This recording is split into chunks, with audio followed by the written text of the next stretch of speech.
L'amélioration des conditions sécuritaires au Cabo Delgado pourrait faire revenir les compagnies productrices d'énergie au Mozambique. Plus de 2000 soldats ont suffi pour prendre en grande partie le contrôle de Palma et Mocimboa do Praia, à proximité de gisements de gaz géants.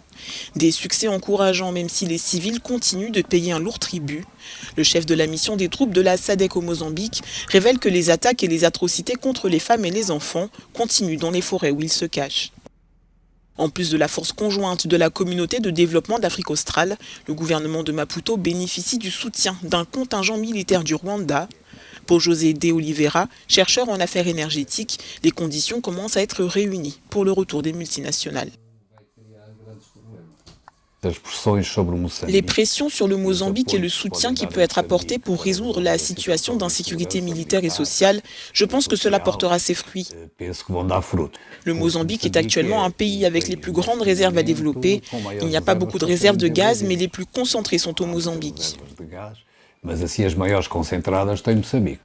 Avec la crise énergétique provoquée par la guerre entre la Russie et l'Ukraine, l'Europe se tourne vers l'Afrique pour trouver des sources alternatives de gaz naturel liquéfié.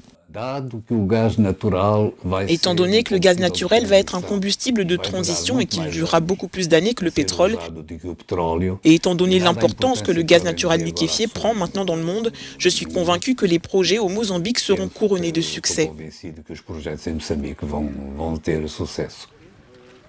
Mais ce juriste ne voit pas avec le même optimisme la fin du conflit dans les zones d'exploration gazière au Mozambique, malgré une nouvelle loi approuvée par le Parlement. Il y a un risque qu'à travers ces tentatives de lutte contre le terrorisme et le blanchiment d'argent, les droits, les garanties et libertés du citoyen soient lésés. Le 19 mai dernier, le Parlement mozambicain a approuvé une loi visant à appréhender, combattre et prévenir le terrorisme, loi qui divise l'opinion publique, qui craint de possibles limitations de la liberté de la presse et de la liberté d'expression.